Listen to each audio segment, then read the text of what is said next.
Hey guys, welcome back. Today we're giving you our 2020 Fantasy Football Awards. We're giving you our picks for who helped you the most, who hurt you, and talking about what we learned along the way. Let's start this fantasy football podcast, right? Meow. Award show.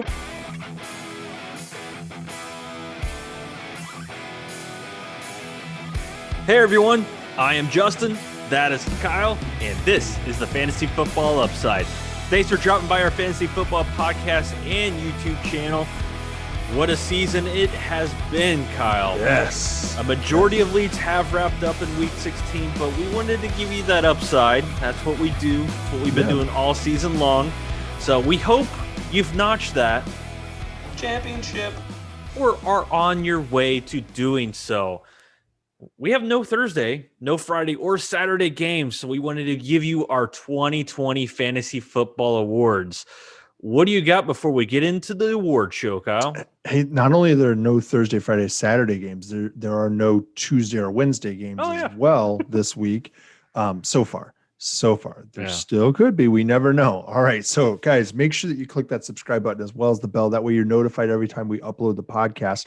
And look, we're going to be here all off season. We're going to take a few weeks off at the end of this week here, going through the regular NFL playoffs, and we'll be back sometime either the end of February or the beginning of March, possibly, so we can build up to the NFL draft. We're not going to do dynasty stuff, but we'll talk about the draft and NFL in general. We'll start pumping out rankings way too early once we get those rookies in there, and we'll get you ready for your draft, get you excited about it come April. You'll be thinking about it. It's the only thing you'll be able to think about for the next forever. Heck yeah.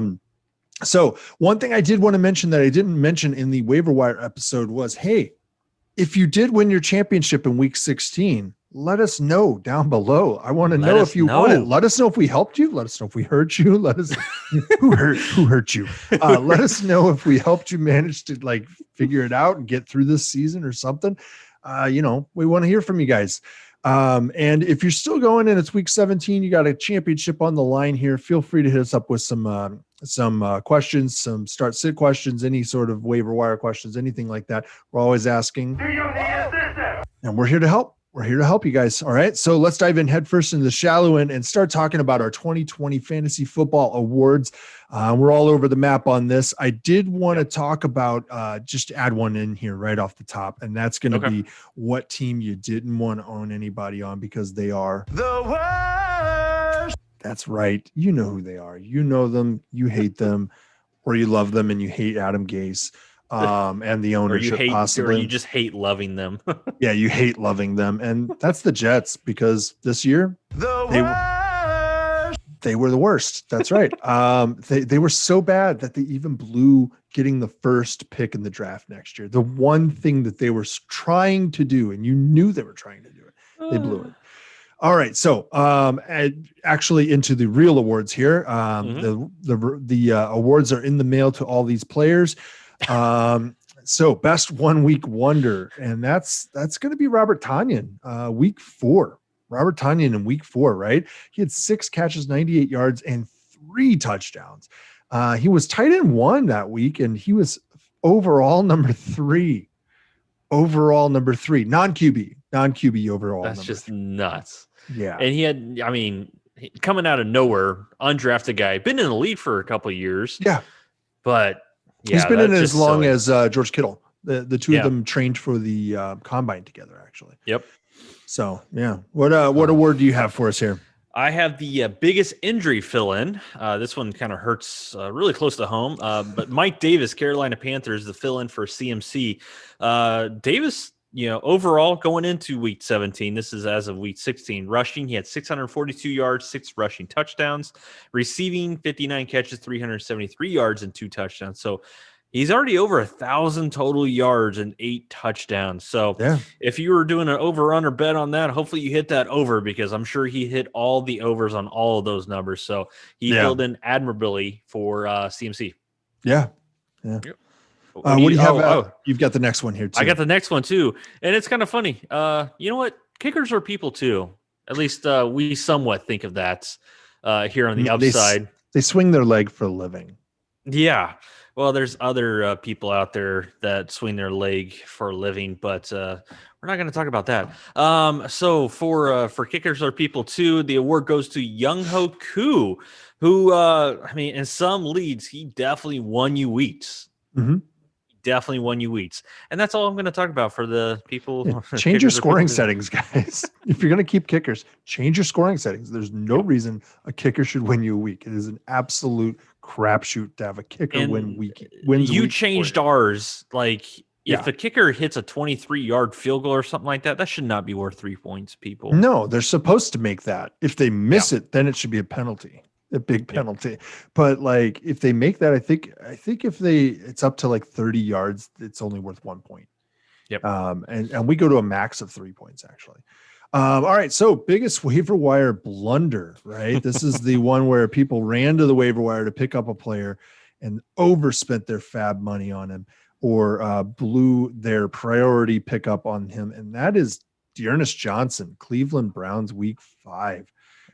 He filled in for Nick Chubb getting hurt in week 4, picked up a couple of yards here and there in that week 4 matchup. People thought, wow, here we go. And so some places had him pegged as a running back 2 going into week 5 and carrying forward until Chubb came back. That didn't happen. No. And I would say, this is the foil a little bit to the biggest injury fill-in, right? A little bit. And I would say that this is the wrong Ohio running back pickup to fill in, the wrong waiver wire pickup to fill in for an injury in Ohio. And that was actually Joe Mixon's fill in, which was Giovanni Bernard. I think he was the better Ohio pickup there. For sure. Let's see here. We've got so these are a little bit more serious awards, bigger, better awards. So these are not the $5 awards that are in the mail. These are the $150 awards that are in the mail. We'll send the award along with the invoice. And so here's the waiver wire hero. This is the guy who helped you out off the waiver wire, and that is James Robinson. In redraft leagues, he was probably not drafted in standard like 16-man rosters. I'm doubtful that he was drafted as long as you drafted before the season started or before Fournette was cut. His rushing totals, 240 attempts, 1,070 yards and 7 touchdowns. That's through, technically that's only through 14 games, right? Because he did not play in week 16 in your championship game, which hurts you a little bit. Receiving, he had 49 catches. I think he had 70 targets, 344 yards and 3 touchdowns. His total was 289 total touches, 1,414 yards and 10 total touchdowns off of the waiver wire. That's huge. Undrafted free agent out of Eastern Illinois, I believe. Eastern Illinois. That is correct. I think I saw this dude play, actually. I went to visit somebody who was in law school at Eastern Illinois, and we went, and I think we watched them play against my old school, Ball State. So you were taking notes. That's what happened. So that's why you were able to pick him up before the season started and in a keeper league. And neither here nor there. All right. Well, so you're way up here. Now let's go ahead and bring Justin back down a little bit. And that's the biggest bust of the year. And that's Christian McCaffrey. It's one of those things where he was 1.01. He was the number 1 pick.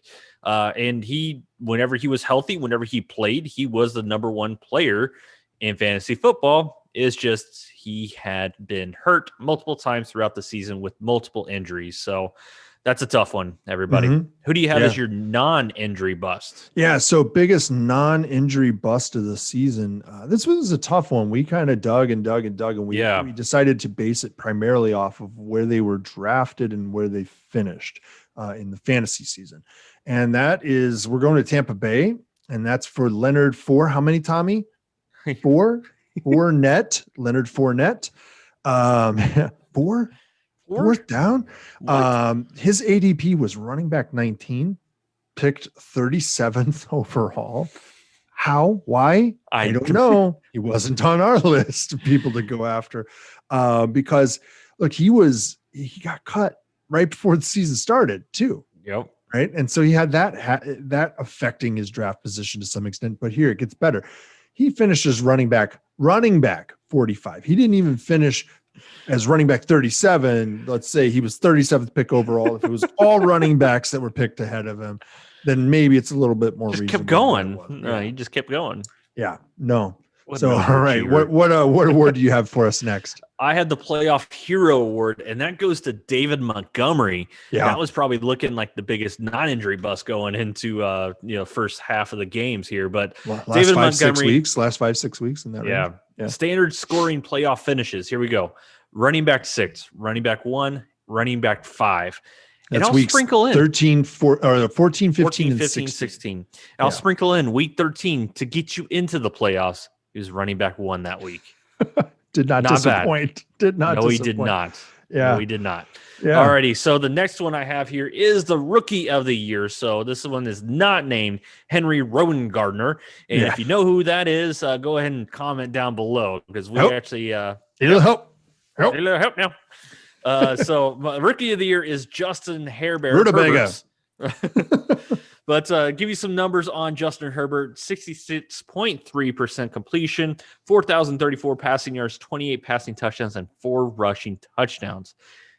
I was looking these numbers up, Kyle, before we started, looking up ADP numbers, and I had a list that went all the way down to like 350 plus, and he was not on that list. Yeah. So he most likely went undrafted in almost every league because they were like, oh yeah, he's going to sit for the entire year. And then, the coaching staff or the coaching team doctor decided to try to kill Tyrod Taylor and come on down Justin Herbert, and he won you some leads. Yeah.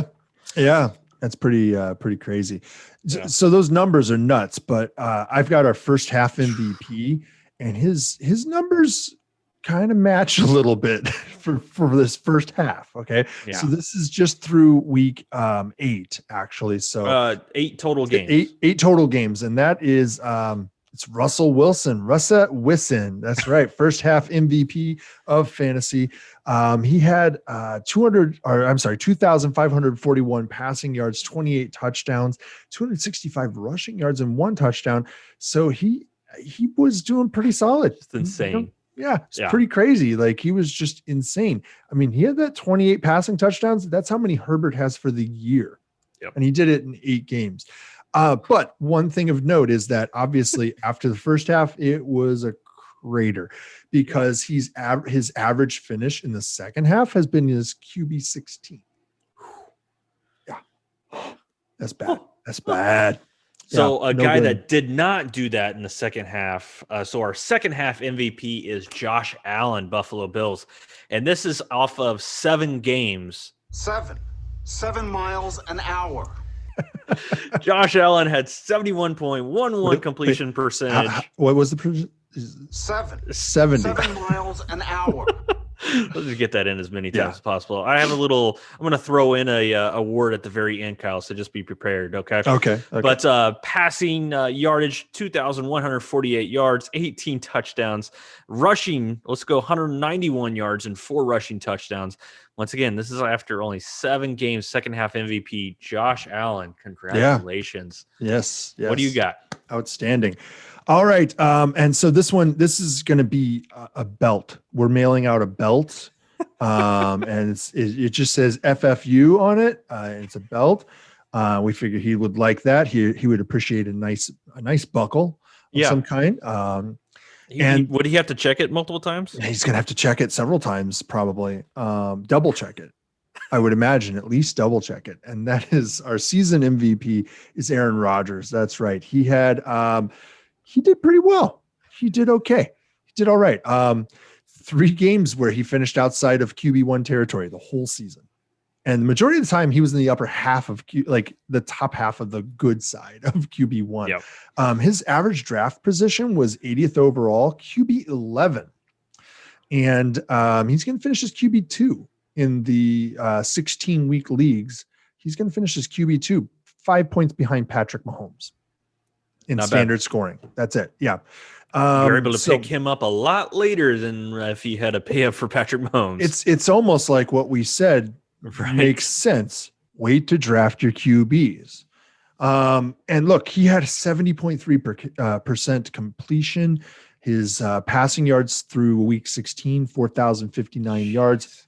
44 passing touchdowns. Let's toss in 145 rushing yards along with 3 touchdowns rushing. That's right. He's got 47 combined touchdowns. He's not going to notch that 50 burger that Mahomes put up a couple of years ago, or that Brady did a couple of years before that. But he is going to clearly be way up there in total TDs. He's got a wide receiver right now in Devontae Adams, who has, I think he's 5th all time for receiving touchdowns, and that's missing 2.5 games. Yeah.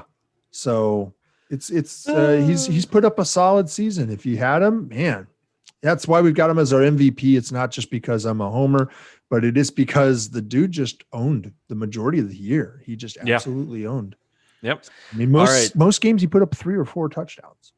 So just what's the toss-in award you've got here? So the toss-in award, it's for us and for people that have been listening.